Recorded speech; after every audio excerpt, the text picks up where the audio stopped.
ओम श्री गणेशाय नमः। ओम श्री गुरुवे नमः। ओम नमः शिवाय। आज हम आप लोगों के लिए माता श्री चंडिका का एक हृदय स्तोत्र लेकर आए हैं।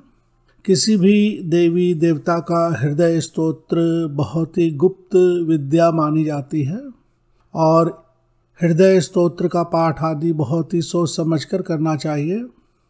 आजकल डिजिटल मीडिया के माध्यम से इस तरह के हृदय स्तोत्र आदि प्रायः उपलब्ध हो जाते हैं, तो हम अपने वीडियोस में संस्कृत के कुछ शब्दों को सरल करके लाने का प्रयास करते हैं, जिससे आप ज़्यादा से ज़्यादा उस स्तोत्र या कवच आदि को ठीक से समझकर उसका पाठ कर सकें। इस स्तोत्र में कुछ ऐसे कठिन शब्द जो प्रयोग किए गए हैं उसे वीडियो के अंत में बताने का प्रयास करूंगा। तो इस महाप्रभावशाली पवित्र हृदय स्तोत्र को अच्छी तरह से समझने के लिए वीडियो को अंत तक अवश्य ही देखें। प्रारंभ करते हैं। श्री चंडिका हृदय स्तोत्रम। पहले विनियोग कर ले। विनियोग।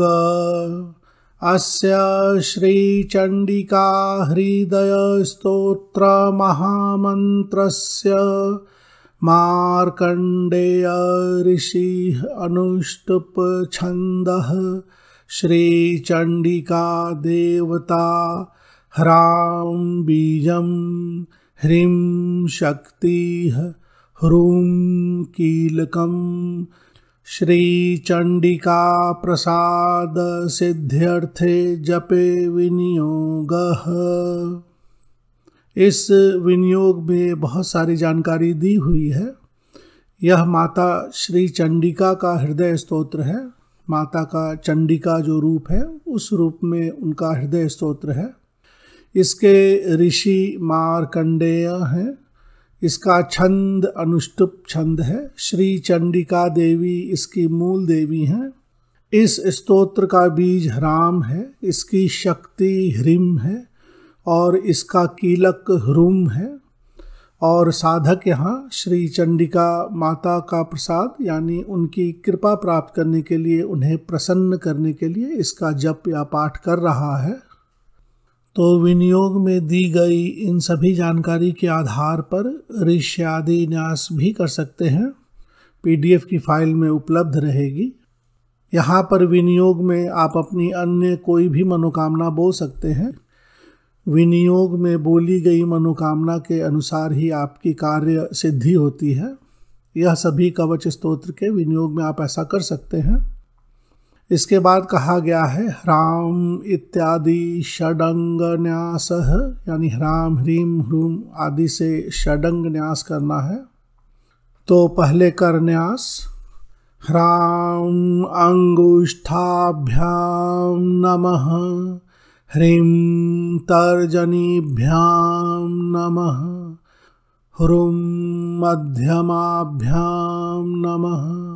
ह्रैं अनामिकाभ्यां नमः। ह्रौं कनिष्ठिकाभ्यां नमः।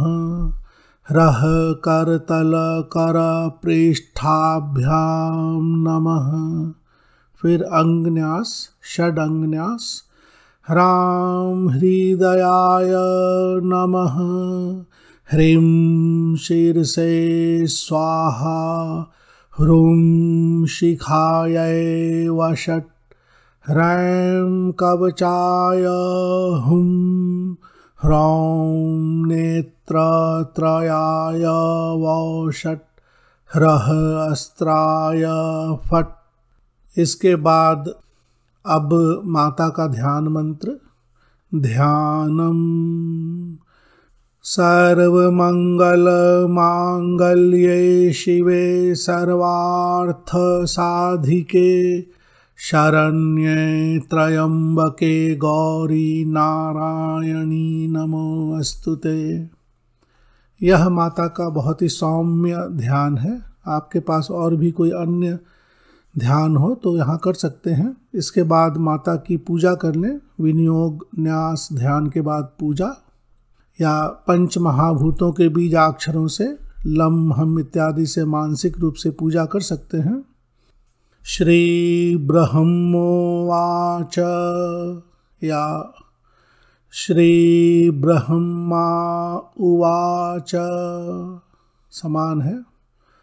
अथा तत्संप्रवक्ष्यामि विस्तरेण यथा तथं चण्डिका हृदयं गुह्यं शृणुष्वैकाग्रमानसः। शृणुष्व ऐकाग्रमानसः अर्थ है एकाग्र मन से सुनो। अथ मूल पाठ। अब माता का मूल हृदय स्तोत्र यहाँ से प्रारंभ है। तो प्रारंभ में न्यास, ध्यान, पूजन आदि के बाद यहाँ से केवल मूल पाठ की बार बार आवृत्ति की जाती है। 11, 21, 51, 108 जो भी पाठ करना हो केवल मूल पाठ की आवृत्ति करें। ओम ऐं ह्रीं क्लीं ह्रां ह्रीं ह्रूं जय जय चामुण्डे चण्डिके त्रिदशमणिमकुटकोटिरसङ्घटित चरणारविन्दे गायत्री सावित्री सरस्वती महाहीकृताभरणे भैरवरूपधारिणी प्रकटितदंष्टोग्रवदने घोरे घोरानने ज्वल ज्वलज्वाला सहस्रपरिवृते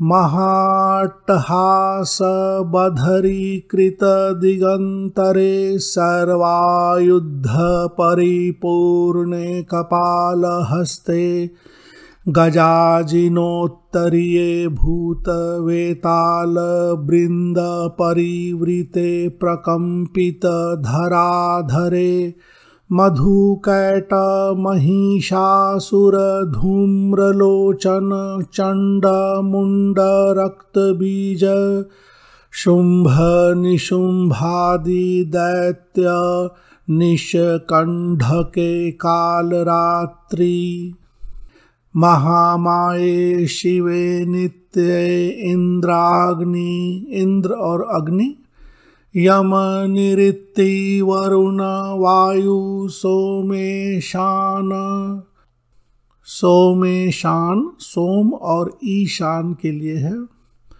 सोमेशान प्रधान शक्ति भूते ब्रह्मा विष्णु शिव स्तुते त्रिभुवनाधाराधारे वामे ज्येष्ठे रौद्रयम्बिके ब्राह्मी माहेश्वरी कौमारी वैष्णवी शंखिनी वाराही इंद्राणी चामुंडा शिवदूती महाकाली महालक्ष्मी महासरस्वती स्थिते नाद मध्य स्थिते महोग्र विशोरग फणामणि घटित मकुट कटकादि रत्न महाज्वालामय पाद बाहु दंडोत्तमांगे महामहिषोपरि गंधर्व विद्याधर आराधिते नवरत्न निधि कोशे तत्व स्वरूपे वाक् पाणि पाद पायुपस्थात्मिके शब्द स्पर्श रूप रस गंध आदि शब्द स्पर्श रूप रस गंधादि स्वरूपे त्वक् चक्षुः श्रोत्र जिह्वा घ्राण महाबुद्धि स्थिते ओम ऐं कार ह्रीं कार क्लीं कार हस्ते आं क्रों आग्नेय नयन पात्रे प्रवेशय द्रां शोषय शोषय द्रिं सुकुमारय सुकुमारय श्रीं सर्वं प्रवेशय प्रवेशय त्रैलोक्य वरवर्णिनी समस्त चित्तं वशीकुरु वशीकुरु मम शत्रून् शीघ्रं मारय मारय जाग्रत् स्वप्न सुषुप्तय अवस्थासु अस्मान् राजचोराग्नि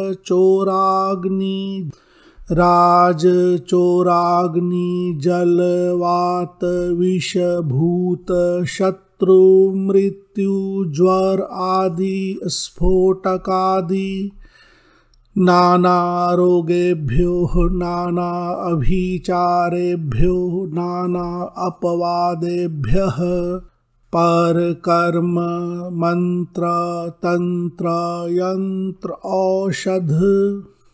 यहाँ जो दूसरे के द्वारा किया गया कर्म है, मंत्र है, तंत्र है, यंत्र है, औषधि आदि यानी जो जड़ी बूटी आदि खिलाकर जो बहुत सारी क्रियाएं की जाती है, तो इसके बारे में है। पर कर्म मंत्र तंत्र यंत्र औषध शल्य शून्य क्षुद्रेभ्यः सम्यंग मां रक्ष रक्ष। ॐ ऐं ह्रां ह्रीं ह्रूं ह्रैं ह्रः स्फ्रां स्फ्रीं स्फ्रैं स्फ्रौं स्फ्रः। मम सर्वकार्याणि साधय साधय हुं फट् स्वाहा। राजद्वारे शमशाने वा विवादे शत्रु संकटे भूताग्निचोर मध्यस्थे मयि कार्याणि साधय स्वाहा। तो माता चंडिका का हृदय स्तोत्र यहीं तक है और इसी स्तोत्र की बार बार आवृत्ति करनी है। इनकी फलश्रुति का भाग बहुत ही संक्षिप्त है। ऐसा भी हो सकता है कि जानबूझ करके बहुत सारे श्लोकों का लोप कर दिया गया हो ताकि जनसाधारण से दूर रहे, नहीं तो फलश्रुति के भाग में उससे संबंधित बहुत सारी क्रियाओं की जानकारी होती है। इस तरह के हृदय स्तोत्र तो बहुत ही प्रभावशाली होते हैं। फलश्रुति चंडिका हृदयं गुह्यं त्रिसंध्यं यः पठेन्नरः सर्वकाम प्रदं पुंसां भुक्ति मुक्तिं प्रियच्छति। यानी माता चंडिका के इस हृदय स्तोत्र का जो तीनों संध्या में पाठ करता है उसके सभी कार्य संपन्न होते हैं और उसे भुक्ति मुक्ति आदि सब कुछ प्राप्त होता है। किसी भी देवी या देवता के हृदय स्तोत्र का पाठ आदि बहुत ही नियम से करना चाहिए और साथ में एक कवच का पाठ भी अवश्य ही करना चाहिए ताकि किसी भी प्रकार के जाने अनजाने हुई गलती आदि से रक्षा हो सके। माता चंडिका के हृदय स्तोत्र के साथ देवी कवच या माता कामाख्या कवच या कोई भी 10 महाविद्या कवच बहुत ही प्रभावशाली होगा। अब यहाँ पर कुछ कठिन शब्द देख लेते हैं। शब्दों का अर्थ जानना भी अति आवश्यक है। महाहीकृताभरणे, महाअहीकृत आभरणे के लिए है। अहि सूर्य के लिए भी होता है और सर्प यानी स्नेक के लिए भी होता है। तो बहुत सारी जो उग्र देवी हैं वो सर्प की माला से आभूषित होती है, तो यही इसका अर्थ है। दंष्टोग्र वदने, दंष्ट्र उग्र वदने के लिए है। उग्र दांत, जो दांत बाहर निकले रहते हैं भयानक रूप से, और वदन यानी चेहरा, तो इसके लिए शब्द है। घोरानने ज्वल, घोर आनने ज्वल शब्द है, घोर आनन वाली, और ज्वल दूसरे शब्द का है, ज्वल प्रज्वल वाले। गजाजिनोत्तम उत्तरीय, गज अजिन उत्तरीय, जो गज के खाल से बना हुआ उत्तरीय धारण करती हैं। महोग्र विषोरग, महाउग्र विष उरग के लिए है। बहुत सारे जो उग्र विष आदि होते हैं, उरग सर्प के लिए होता है, तो इस तरह के जो सभी विष आदि होते हैं महोग्र विषोरग। और विद्याधर आराधिते, आराधित यानी पूजित, तो गंधर्व और विद्याधर आदि इनकी आराधना करते हैं। तो इस तरह से कुछ शब्द हैं। अन्य शब्द आदि और एक छोटी सी पूजन की विधि PDF की फाइल में उपलब्ध है। इस हृदय स्तोत्र की PDF की फाइल की लिंक वीडियो के नीचे डिस्क्रिप्शन बॉक्स में दे दी गई है। हम प्रायः सभी वीडियोस के नीचे अपने उस कवच स्तोत्र आदि से संबंधित उसकी PDF की फाइल की लिंक आप लोगों के लिए देते हैं। अगर हमारे द्वारा बनाई गई वीडियो अच्छी लगती हो तो आप इसे लाइक करें, सब्सक्राइब करें और शेयर भी करें। धन्यवाद।